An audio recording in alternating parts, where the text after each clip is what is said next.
U.S. President Donald Trump has lashed out at Canada over its rejection of his proposed Golden Dome missile defense project over Greenland, warning that China could eat them up within a year as Ottawa moves closer to Beijing.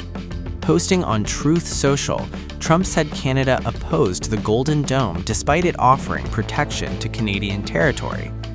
He claimed Canada instead voted to do business with China, which he warned would eat them up within the first year. He wrote, and I quote, "Canada is against the Golden Dome being built over Greenland, even though the Golden Dome would protect Canada. Instead, they voted in favor of doing business with China." Trump's comments come amid rising tensions with Ottawa following remarks by Canadian Prime Minister Mark Carney at the World Economic Forum in Davos. Trump said the Golden Dome missile defense system would also protect Canada. Carney, in his WEF address, warned of an era of great power rivalry and opposed tariff coercion. Days earlier, on January 17th, he announced a new trade agreement with China, calling it a boost for Canadian workers and businesses. Canada has agreed to cut its 100% tariff on Chinese electric vehicles and an annual cap starting at 49,000 vehicles, rising to about 70,000 over 5 years. China will reduce tariffs on Canadian canola seeds from 84% to about 15%. Carney said China has become a more predictable partner than the United States. Canada currently faces a 35% levy on its goods, along with a 50% levy on imported metals and 25% on non-U.S. automobiles. Meanwhile, U.S.-China tariff threats eased after a Trump-Xi meeting, with exemptions on some Chinese products until November 10, 2026. The war of words now underscores deepening trade and security rifts between Washington and Ottawa. The global system has been turned upside down. Canada must forge a new path by navigating the world as it is, not as we would like it to be. We are charting this course with confidence, pragmatism, and ambition. There are disruptive superpowers in the world, more than one, and that's the way the world is. That's the truth. That's reality. And Canada needs to have relationships with major powers, trade relationships, but relationships that are tailored to our interests and values. In the gilded halls of Beijing's Great Hall of the People, a quiet geopolitical shift has taken shape. Canadian Prime Minister Mark Carney stood beside Chinese President Xi Jinping and, with a few carefully chosen words, signaled a reset that could redraw old lines of loyalty, trade, and power. Carney called it a new strategic partnership. Beijing calls it an opening. Canada can thrive in a new system, but to do so, we must be ambitious. We must work at speed and scale to find new partners, to diversify our trade, and attract unprecedented levels of investment in our country. And we must be pragmatic. That means we have to understand the differences between Canada and other countries, and then focus our efforts to work together where we're aligned. And it's with this approach that Canada is forging a new strategic partnership with China. President Xi and I are announcing that Canada and China are forging a new strategic partnership. It will focus on 5 key areas where both our nations stand to make substantial and sustained gains.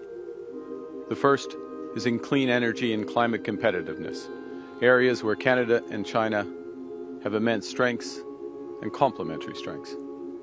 Second, we're expanding trade, particularly in agriculture and food, where Canada is a reliable partner. Third, our commitment to multilateralism and strengthening global governance comes at a time when all of this is in flux. Fourth, we're deepening engagement in public safety and security to protect our peoples. And finally, people-to-people ties and culture are being enhanced to enrich our lives. After years of frozen relations, arrests, retaliation, and mistrust, Canada and China are stepping back toward each other, not out of nostalgia, but necessity. This is the first visit by a Canadian Prime Minister since 2017, before relations collapsed over the arrest of a Huawei executive at Washington's request and the jailing of 2 Canadians in China soon after. But today, the world is different. The United States, once Canada's unshakable anchor, has become unpredictable. Sweeping tariffs, trade threats, and Donald Trump's repeated jaw-dropping suggestion that Canada could become the 51st U.S. state. Ottawa has heard this message over and over again. In Beijing, Carney spoke of repairing an international system, of historic gains in agriculture and energy, of cooperation in a world under pressure. Behind the diplomatic language lies a hard economic reality.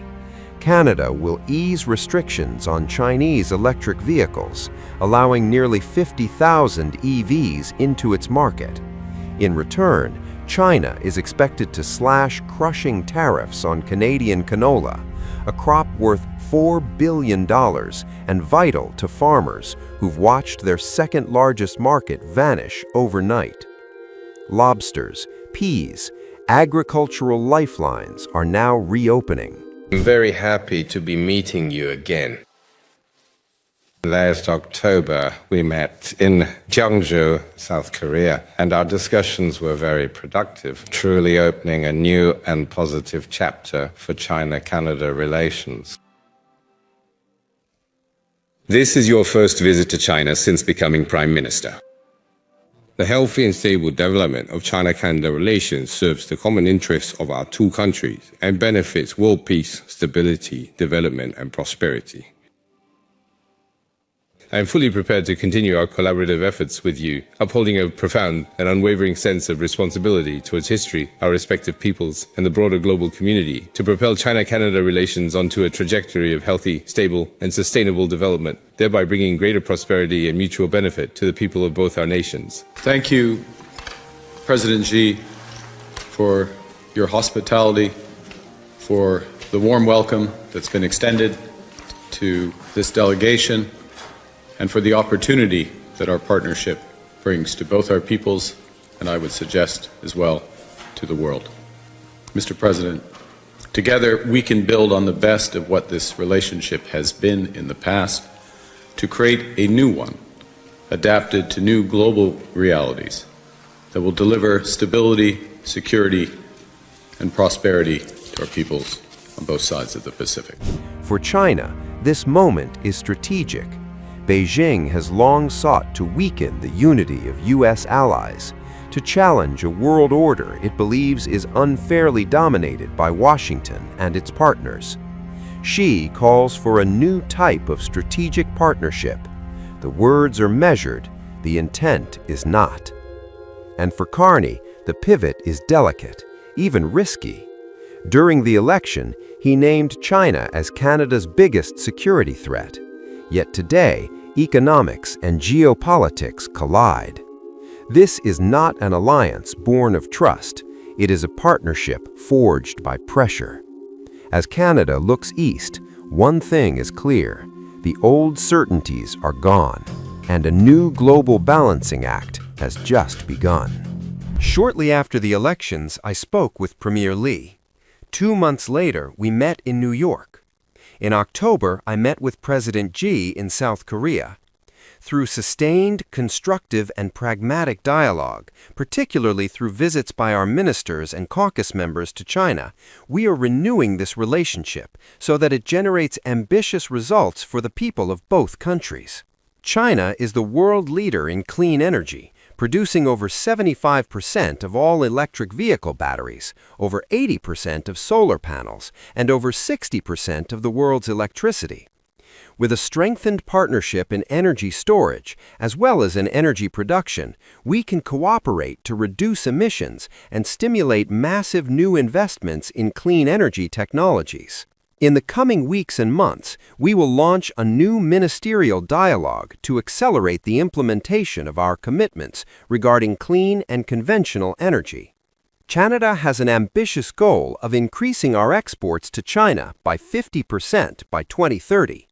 Supported by a new trade roadmap, we will also expand Canadian investment in China in areas such as services, energy, space art, agriculture, and cutting-edge manufacturing.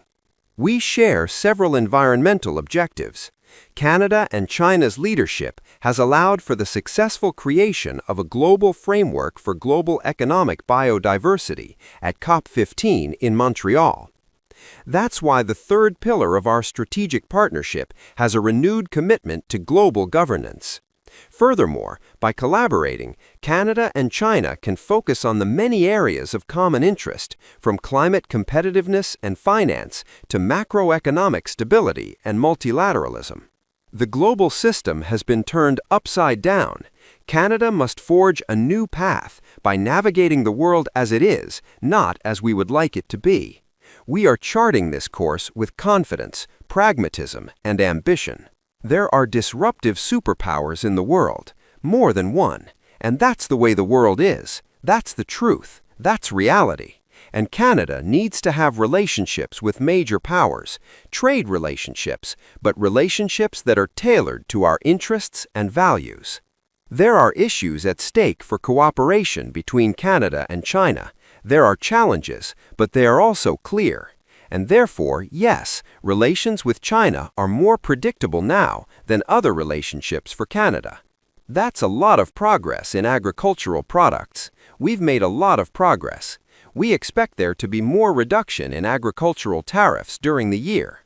For a small part of the Canadian market, we expect a commitment to investment in Canada from the true leaders of the new industry.